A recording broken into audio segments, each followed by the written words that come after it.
to Meet the Candidates. I'm Mark Linde, your host, and today we are bringing you yet another candidate running for office here in Brockton. And we are lucky enough to have Michelle DuBois. Welcome, Michelle. Thank you for having me, Mark. Nice to see you. Michelle Nice to is see a you. candidate for state representative in which Plymouth district? 10th Plymouth District. Okay, they get It's a good confusing test. after a while. It's a good test, okay? West Bridgewater, East Bridgewater, and Brockton is the district. Okay, now Michelle, as you know, has been a city councilor 5 terms, 9 years, representing Ward 6, which is on the East side. east side of the city of Brockton, right near the Holbrook and the Abington side. Yes. Best way to put it.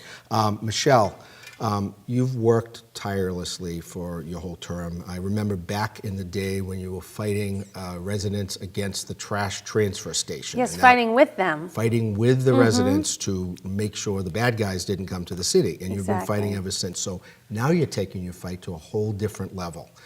Tell us about yourself first, just your own little mini biography, and then we'll go into some of the different issues that you want to talk about in this race. That sounds great. So I was born and raised in Brockton, right in the same area that I now represent as a city councilor. My husband and I actually bought a home just around the corner from where my parents raised us, and where my brother actually bought a home and is raising his family. So I really enjoy family, I enjoy our community, and I love the diversity that's in Brockton. And growing up here and going to Brockton Public Schools, I understand the value of that diversity, and I want to highlight the positives and then work on the negatives in our community, such as violence and homelessness and poverty and the need for more jobs. So growing up, I always saw these issues. They were apparent from a very young age to me. Both my parents worked full-time. Life was not financially easy. And through that, myself and my siblings and my family each have this, one of our best qualities is just the real need to persevere. And perseverance, I always stress, is most important. And at the State House, that's really the fight I want to bring. I want to fight for the residents of Brockton. I want to correct the issues that I've been seeing my whole life, and also help those people in West Bridgewater and East Bridgewater that have a lot of the same issues. Their lots are a little bigger, their homes are sometimes a little bigger, but they're struggling with a lot of the same issues that residents and working families in Brockton face. Now, you didn't go away for long. You, like me, went away to college and came back. So tell us about your college experience. Sure. So I went to Massachusetts College of Liberal Arts, formerly North Adams State, so it was up in the Berkshires. I went to Brockton Public Schools. It's a very large school, so when I went to college, I wanted to go to a smaller school. If you can believe it, I was shy in high school, and only really came out of my shyness as an adult. And I really liked that small environment up in the woods, and it was really helpful to me to grow and learn. I played tennis in college and high school, and really studied a broad range of liberal arts degree with a concentration in philosophy. And then I went off to live in California for 3 years, and I worked in my aunt and uncle's credit bureau, so I was a credit consultant there, and met my husband there, and missed my family and missed Brockton, and we came back. And so we've been here, so I grew up here, went away to college, and my husband and I have been back here for 18 years now. So we really love Brockton, we love the community, and we really love Massachusetts, so that's why we're here. Now, the types of jobs you've had since you've been back, is maybe starting with most recent and backing up, however you want to do it, have been jobs that have been helping people, correct? Yes. So out of college, my aunt and uncle owned a credit bureau, and I got a job for working for them in California, which is why I really went out there to get a start. And I thought I would just do business, and I did great in that. But when I came back, I thought I want to do something that helps the community, and I think that's part of, again, my upbringing in a family that really struggled and knew the value of community. And I worked at St. Francis House, New England Shelter for Homeless Veterans, Pine Street Inn, Courageous Sailing Center, and now I work at South Coastal Counties Legal Services. And I've been a management administrator or a director of development in the development departments of those organizations. And in each of them, there's a real focus on finding a problem in society, not turning a blind eye to it, and addressing it head on. And that's really what my whole MO and my goal has been as a city councilor. find a problem, not to just sit back and be a cheerleader for everything that's good, but find the problem, address the problem, make other people aware of it, and then help work in community to fix the problem. And then we can all, of course, love the good things about Brockton, but we have to focus on what is wrong so we can make it better, and what is good and make sure that we can keep it going. Now, besides what I mentioned earlier with the residents against the trash transfer station, one of your big fights was dealing with the water billing situation. I'm sure, I think you've pointed it out in some of the debates and some of the stuff that I've seen, that you're pretty proud of that, helping somebody to correct a wrong. Do you want to talk about that a little bit? Sure. So I was on the city council probably around 4 terms, and I got a call from a single mother. She actually came to a city council meeting. And she had come over to me and said, you know, I have this $100,000 water bill. I've been trying to correct it for 5 months. I've been down to City Hall. No one will help me. Is there any way you can help me with this? I said, oh my gosh, I will be happy to look into it. So I called City Hall, and I really got a lot of the same pushback that she got. The folks there and the head of the DPW said she owes the water. She owes the bill. You shouldn't help her. You should, let her, she's a scofflaw. She's scamming the system. They were really negative about this resident. And so I knew that wasn't going to be the way I was going to solve her problem. So we ran a workshop for anybody that got a bad water bill or a high water bill and they wanted to appeal it. You can come and learn how to appeal it. And to our surprise, over 80 people showed up. And we wound up, right there, it was obvious that many people got water bills that were too high. And not at the 100,000 level, but at the 8 and 10,000 level. So I helped those folks, along with a team of other volunteers, to appeal their water bills through the system.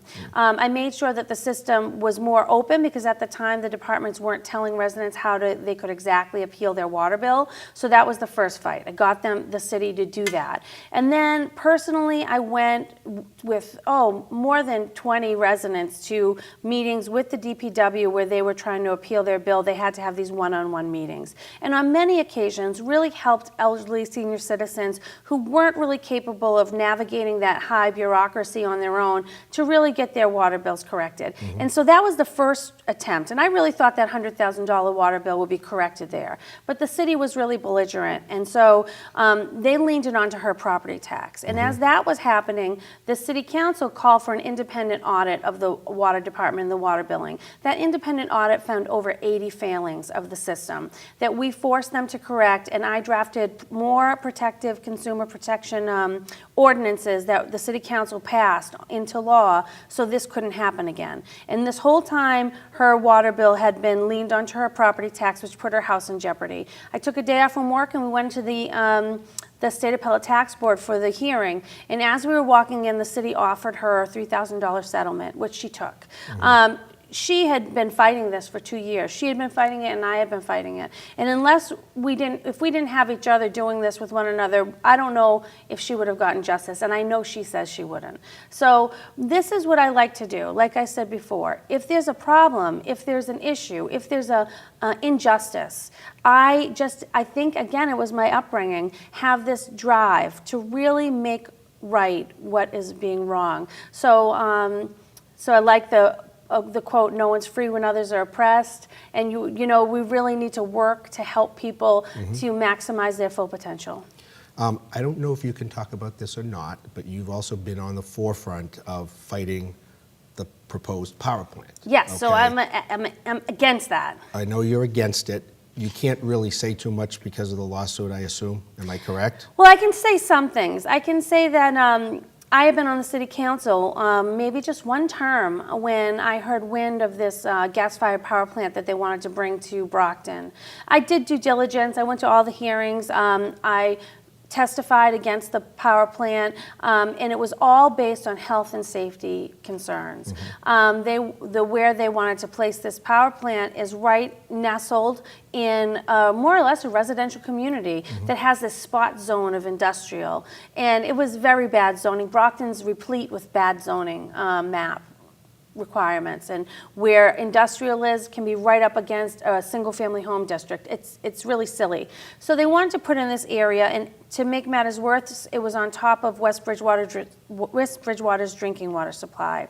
So I oppose that. I still oppose that, and I think the residents just need to stay fast in their principles and their beliefs, and hopefully we will win this fight. Okay, well, we could do a whole show on that. Oh, it's if we so needed to. in-depth.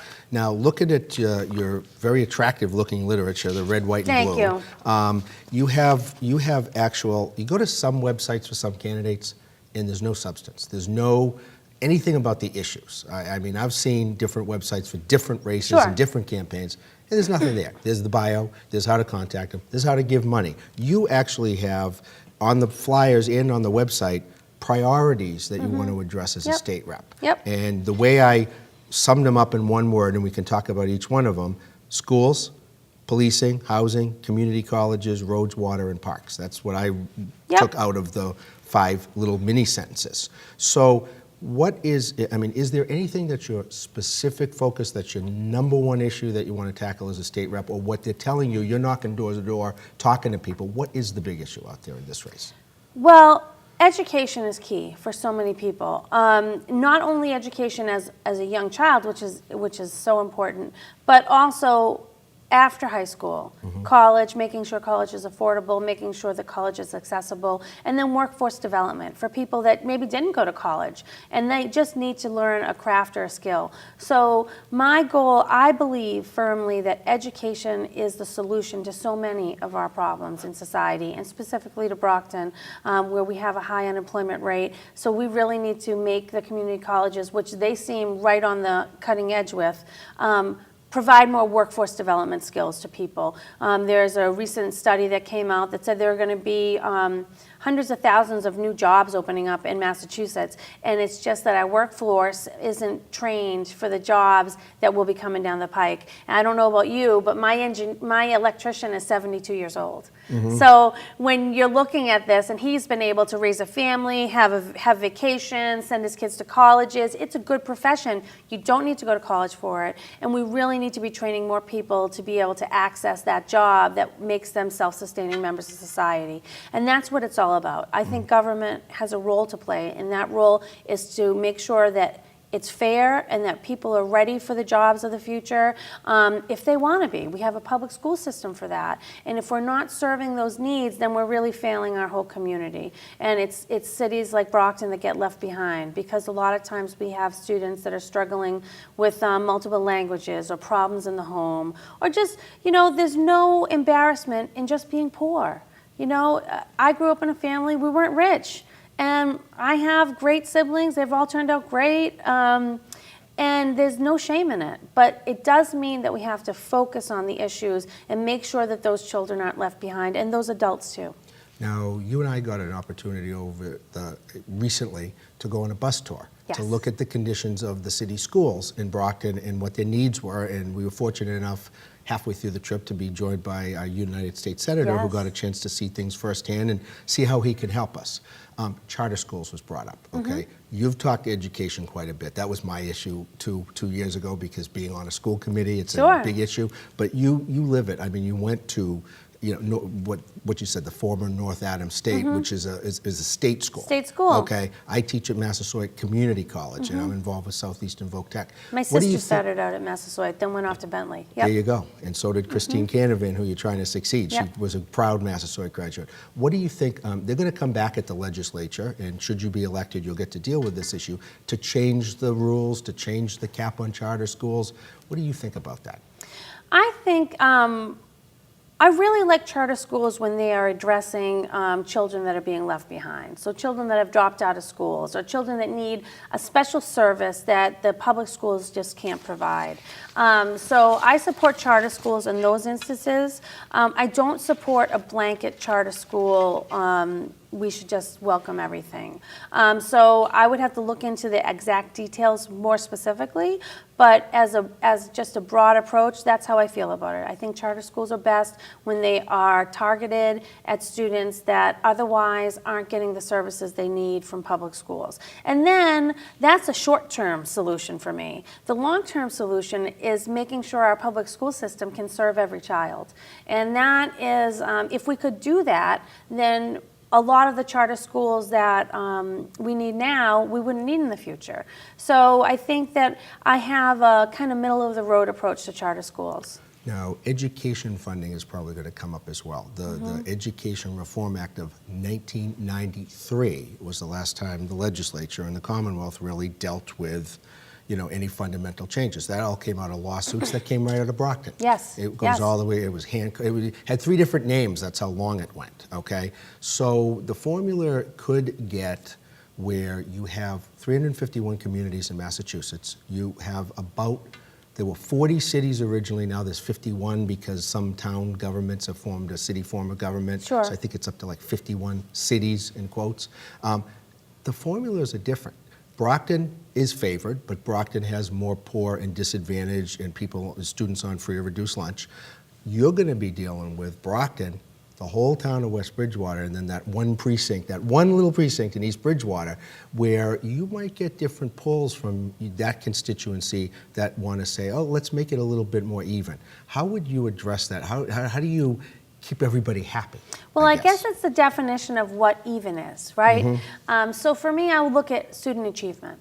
So I was recently in West Bridgewater talking to some of the professionals over there, the administrators, and they were saying that their student achievement level is very high. And Brockton's student achievement level is improving, but it's definitely not as high. So what I think is the solution to our state's problem is first targeting more funding to education, and second, making sure that it's the student achievement level that we're working for. Everyone should have the opportunity to do well in school. Now, if someone is maybe kind of lazy and not really ready for the education that they're being offered, maybe they are a couple grades behind their age, which does happen, there's only so much you can do. But if you have a bright student that's trying, there's no reason that that student shouldn't get the same A on the same test if they live in Brockton or if they live in West Bridgewater. And if there are surrounding issues that are inhibiting those inner city kids from being able to reach their full potential, well, then that might need to be addressed a little bit more with them. So I support the way the current funding favors Brockton in some ways, but there are issues in West Bridgewater and East Bridgewater, like the fact that their families are still paying $3,000 to send their children to kindergarten full day. So that is not good for working families, and I've spoken to many parents that aren't able to send their children to kindergarten in West Bridgewater and East Bridgewater simply because they can't afford $3,000 a child. And who does that leave behind? It leaves behind that child, it leaves behind that family, it leaves that child's future in a little bit more jeopardy, and over the long term it leaves behind this district in Massachusetts, because we know if students get those early educational services that they need, they're going to be more prepared to excel in later grades, and that makes our economy and our state a stronger place. So it's these early investments that I think pay long-term dividends, and having lived in Brockton my whole life and having 5 generations of DuBois, whichever way you want to pronounce it, having lived in Brockton, I'm a long-term change person. I know things take a while to make real, but we have to start. We can't just say it's going to take too long, so let's ignore the problem. We have to be the change we want to see in the world, and that's really how I act, and that's how I want children to value themselves. And if we send kids to a school that looks like a dump and has maybe subpar teaching, then we're going to get that back, and then we're going to hurt their ego too. So we want to make sure that we look at the whole child. So that's important to me, but then we bring in public safety. Yep, I've been endorsed by the Brockton Firefighter Union and also the state's firefighter union. I've gotten funding from a lot of police officers personally, and their union, in Brockton. And over my time on a city council, I've really fought for public safety because I'm a working families candidate, and working families care about their children, they care about their homes, they care about public safety because they're all linked. and it all comes together to make a better community. So I think Brockton needs to get more funding for more police on the streets. It's really inexcusable the low number of police officers Brockton is able to afford. We need more police officers, and I'm going to fight for that. Brockton needs 2 more ladder trucks. I know this because I've been on the city council, and I hear it from the fire department, and I hear it from the residents. We need to get funding, and that's something that at the state level, that's what a state level job being a state representative is about. Finding these problems and helping the state, your colleagues at the state level, get on board to address your problems in Brockton. And bring the resources back to Brockton. That's because right. it takes people to fight up on Beacon Hill to bring them back. Because if you're quiet, which I'm not I would quiet. not accuse I'm proud you to of be which is good. be a Which is talker. good. You gotta fight for the people because then if it's the squeaky wheel gets the grease, right? I If you say really that to think my about it. residents all the time. The squeaky wheel gets the grease. You just really have to express yourself. And what's interesting is on the city council level, I've had no problem doing that. And I've built really great relationships with my colleagues on the city council. Sometimes we don't have to agree on everything, and that's the kind of friends I like. I'm not the type of friend that says, oh, he or she is my friend. He might be doing something wrong. I'm not going to say anything to him because I don't want to ruin our friendship. I'm the type of friends that says, okay, you're doing this wrong. You should change it, and then maybe we can, improve everything together. So I like to have that conversation. Sometimes it's hard to have, but I think it makes everybody the better. And at the State House, it's a Democratic majority up there.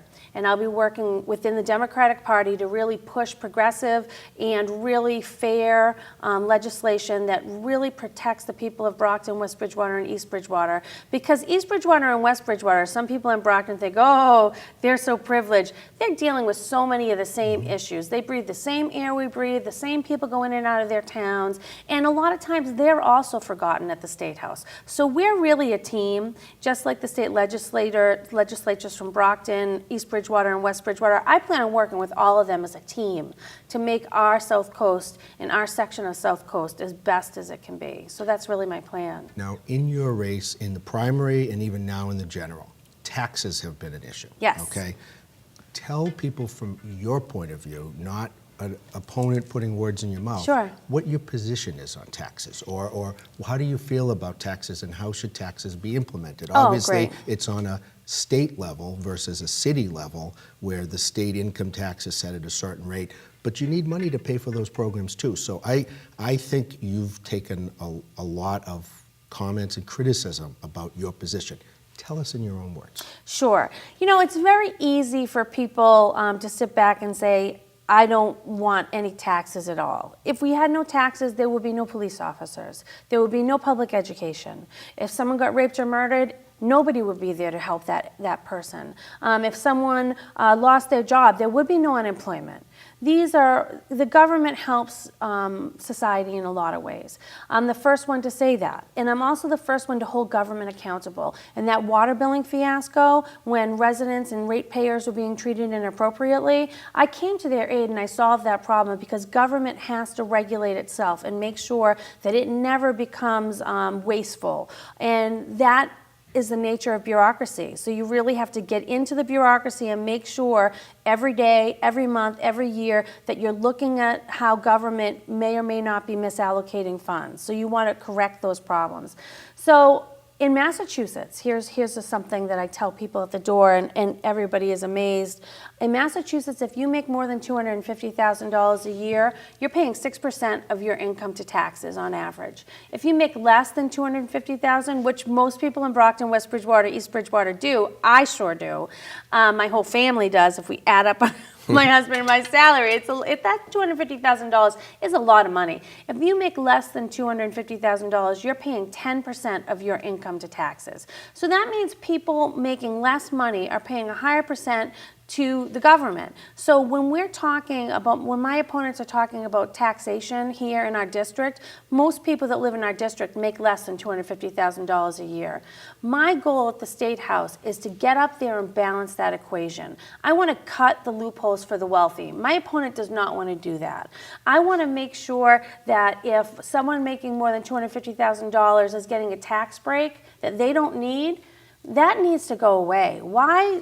They have lobbyists, they have high-powered lawyers that go to the State House every day to fight for people that make more than $250,000. I want to be the person that fights for the person making less than $250,000. And once we get that fairness, that balance, there'll be more money coming into the state, which means there will be more money to send down to cities and towns like Brockton, West Bridgewater, and East Bridgewater. And those city officials at the local level, the selectmen and the city councilors, will then have less pressure to increase your property tax. I want people to know it's not an easy, simple cycle to explain, but it's all connected. And when the state starts restricting the amount of money they send down to the municipalities, that's the only reason your local officials are raising your property tax. And what's happening at the state level is that the working family is being bamboozled by really wealthy lobbyists and really sometimes corrupt politicians that are in the pocket of powerful people that want to make tax breaks for the wealthy and well-connected.